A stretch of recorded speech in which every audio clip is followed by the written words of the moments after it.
la situación de los inmigrantes blancos de origen centroeuropeo en el Chaco ahí y que hicieron sus plantaciones de algodón y que tenían seguramente muy poco preocupación por la población local existente ahí, debe ser la misma posición entre el ciudadano bien nutrido, con seguridad social, los niños a la escuela, con casa, con coche, con televisión, con cable, con cuenta de banco, con seguridad social, atención médica gratuita, frente al inmigrante de otro país, que no necesariamente es un problema racial, no lo creo, simplemente aquella persona que viene sin no ser así, que viene sin todo esto y que le saca de alguna manera, tiene otro modo de vida, tiene otra manera de vivir su existencia.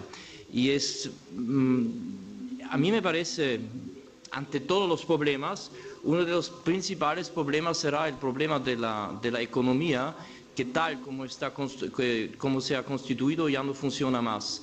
Y si yo entiendo bien lo que los pueblos indígenas piden, no es tanto los papeles, como dijo Alberto Ferral, eso seguro que no necesitan más informes o estudios, pero tampoco quieren la asistencia. Al escuchar lo que está pasando con los inuit en Canadá o con los muchos indígenas en Guatemala, simplemente quieren vivir su vida como ha existido hace 100 años. Y lamentablemente nuestro modelo económico no está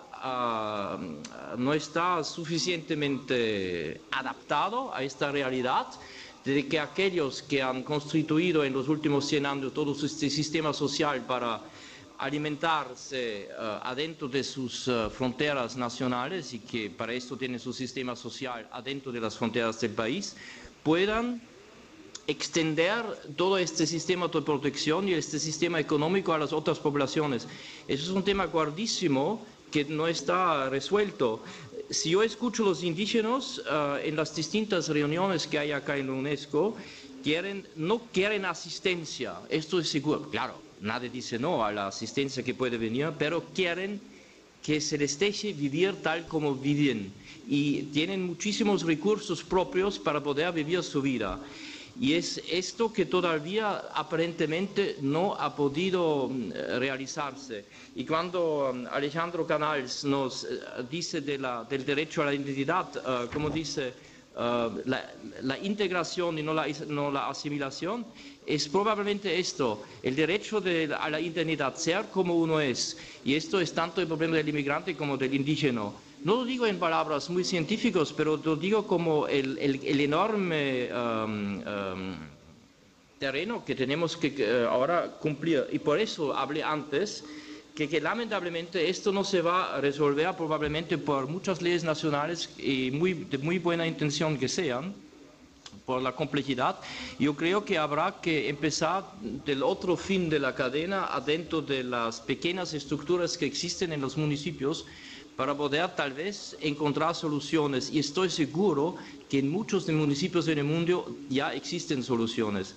Y por la migración les quiero hablar simplemente que lo que ustedes están exponiendo entre Europa y América Latina o entre México y Estados Unidos es uno de los muchos problemas de migración. Existen adentro de África unos modelos migratorios absolutamente desastrosos de poblaciones entre los países. Existen en Asia actualmente terribles flujos de población y todos estos migrantes dejan atrás una gran parte de su identidad y no se pueden integrar correctamente, no pueden vivir su identidad en ninguno de estos sitios.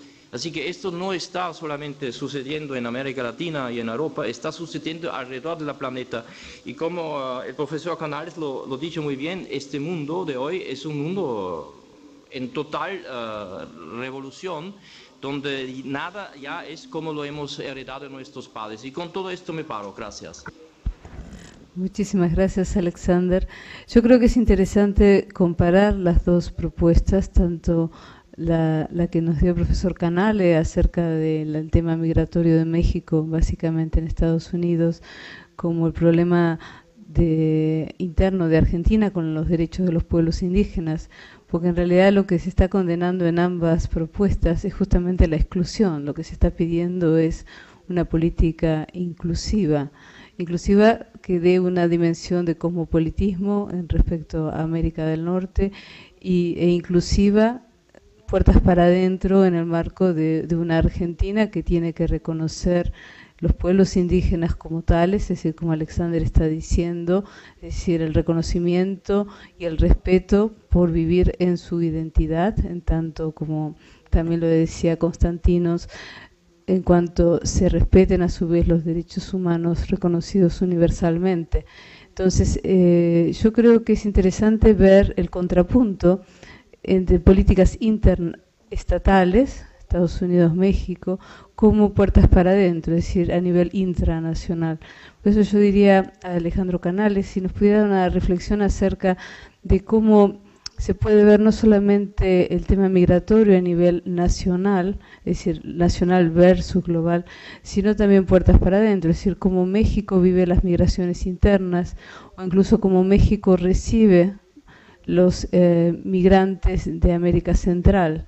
Es decir, es recíproco esa demanda o pedido de solidaridad respecto al que migra puertas para afuera y también es el mismo sentimiento puertas para adentro.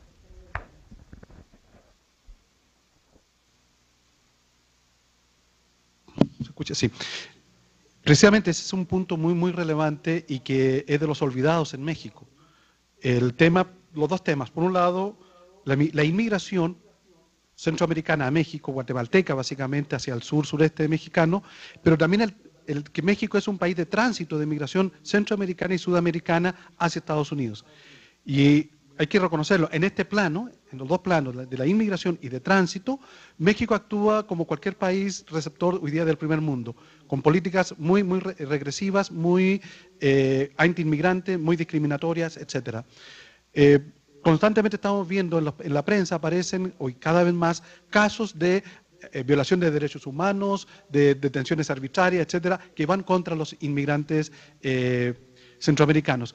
Y lo que es más grave, también, o igualmente grave, por no ponerlo así, es que muchas veces se utilizan estas políticas o estos instrumentos, el Instituto Nacional de Migración, por ejemplo, para actuar incluso contra los migrantes internos mexicanos que se mueven dentro. Estoy hablando, por ejemplo, de migrantes oaxaqueños, chapanecos, etcétera, que migran internamente en México y que pasan a ser igualmente discriminados, violentados en sus derechos, como cualquier otro inmigrante extranjero. El otro, y este es un gran problema, el otro gran olvidado en México son los grandes movimientos de jornaleros agrícolas temporales, que se les llama así, jornaleros agrícolas, hay un programa de jornaleros agrícolas, pero no se dice exactamente lo que es. Se trata de población migrante indígena que migra desde zonas de alta pobreza en Oaxaca, en Tabasco, etcétera, en distintas zonas, hacia zonas de alta producción agropecuaria en el norte de México. Y pasan a tener la misma forma de discriminación en su trabajo como la tienen los migrantes indocumentados en California, en los predios agrícolas en California. Solamente que aquí no se habla de derechos de estos indígenas migrantes, y en cambio sí hablamos de los derechos de los migrantes indocumentados en California. Evidentemente esta es una contradicción y que lleva del Estado Nacional, del Estado, de la política interna mexicana, y que lleva necesariamente a repensar, nos obliga a repensar estos conceptos, estas teorías, estos marcos políticos desde los cuales pensar estos problemas que nos plantea la globalización hoy en día, ¿no? Y que básicamente lo que yo decía en esta dialéctica de inclusión y exclusión. Por un lado, hay una inclusión a través del trabajo de todos estos sujetos, de los indígenas, los migrantes, la mujer, etcétera, necesaria para el trabajo, para la producción en la globalización. Pero hay una exclusión a través de su identidad, que se construye como una identidad segregada, segmentada, fragmentada, diversa, subordinada, etcétera, ¿no? Con todos los apellidos que queramos decirle. Y a partir de esa exclusión social se justifica una exclusión económica también en términos del consumo. Y se la orilla a los márgenes de la economía, a los márgenes de la sociedad. Esa justamente yo creo que es la contradicción hoy día de cómo estos factores de identidad, que en el caso mexicano además pasan a ser elementos, en algunos momentos, coyunturas del año, como elementos identitarios. La identidad nacional recupera mucho la identidad indígena, pero solamente en los discursos del 15 de septiembre, etc. Y después se olvida.